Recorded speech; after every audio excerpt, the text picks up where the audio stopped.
ഈ പഴയ നിയമത്തിൽ ഇങ്ങനെ വായിക്കുന്നുണ്ട്, മനുഷ്യന്റെ സൃഷ്ടിയെക്കുറിച്ച് വായിക്കുമ്പോൾ നല്ല ശ്രദ്ധയോടെ ഇരിക്കണേ. മനുഷ്യന്റെ സൃഷ്ടിയെക്കുറിച്ച് വായിക്കുമ്പോൾ നമ്മളിങ്ങനെ വായിക്കും, ആദം ഉറങ്ങുമ്പോൾ ആദത്തിന്റെ ആ ഗാഠനിദ്രയിൽ ആദം ഒന്നും അറിയാതെ കിടന്നുറങ്ങുന്ന ഒരു സമയത്ത്, ഒന്നും അറിയാതെ കിടന്നുറങ്ങുന്ന ഒരു മരിച്ച പോലെ, നമ്മൾ പറയില്ലേ ചത്ത പോലെ ഉറങ്ങിപ്പോയി, അത്ര ഡീപ്പ് സ്ലീപ്പിന്റെ ഇടയ്ക്ക് ആണ് നമ്മളിങ്ങനെ ഉൽപ്പത്തി പുസ്തകത്തിൽ വായിക്കുക. ആദമിന്റെ വാരിയലിൽ നിന്ന്, ആദമിന്റെ ഒരു സൈഡിൽ നിന്ന്, വാരിയലിനേക്കാൾ കൂടുതൽ നമുക്ക് ഉപയോഗിക്കാൻ പറ്റുന്ന ഒരു പ്രയോഗം ഇതാണ്, ആദത്തിന്റെ സൈഡിൽ നിന്ന്, ആദത്തിന്റെ വശത്ത് നിന്ന് ആരുണ്ടായി?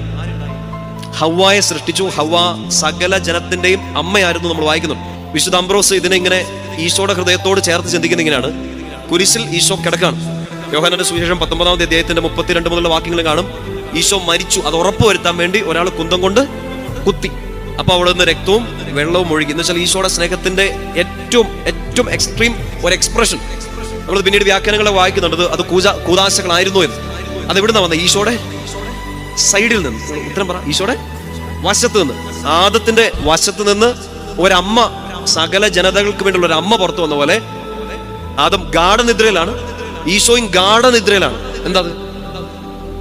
മരണപ്പെട്ട് നിൽക്കുകയാണ്. മാനുഷികമായ രീതിയിൽ ചിന്തിച്ചാൽ മരണപ്പെട്ട് നിൽക്കുകയാണ്. ഉറക്കമുണർത്താൻ ഒന്ന പോലെ, കാവ്യാത്മകമായിട്ട് ചിന്തിച്ചാൽ ഉറക്കമുണർത്താൻ എന്ന പോലെ, ഇവന് ജീവനുണ്ടോ എന്ന് അറിയാൻ വേണ്ടി ഒരാൾ കുന്തം കൊണ്ട് കൊത്തുന്നു, ജീവനില്ല, മരിച്ചു, ഗാഠനിദ്രയിൽ. ആ ഗാഠനിദ്രയിലായിരിക്കുന്ന പുതിയ ആദത്തിന്റെ സൈഡിൽ നിന്ന് എന്താണ് പുറത്തോട്ട് വരുന്നത്? കൂദാശകൾ പുറത്തോട്ട് വരികയാണ്. കൂദാശകളെക്കാൾ അപ്പുറമായിട്ട് വിശുദ്ധ അംബ്രോസ് ഇതിനോട് ചേർത്ത് മറ്റൊരു വ്യാഖ്യാനം തരുന്നുണ്ട്. അവിടെ നിന്നാണ് സഭ പൊട്ടിപ്പുറപ്പെട്ടത്.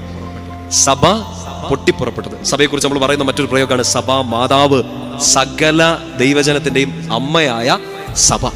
പറഞ്ഞേ ഹല്ലേലൂയ. ആ സഭയെ നമ്മൾ അമ്മ എന്ന് വിളിക്കുന്നു, സ്ത്രീ എന്ന് വിളിക്കുന്നു.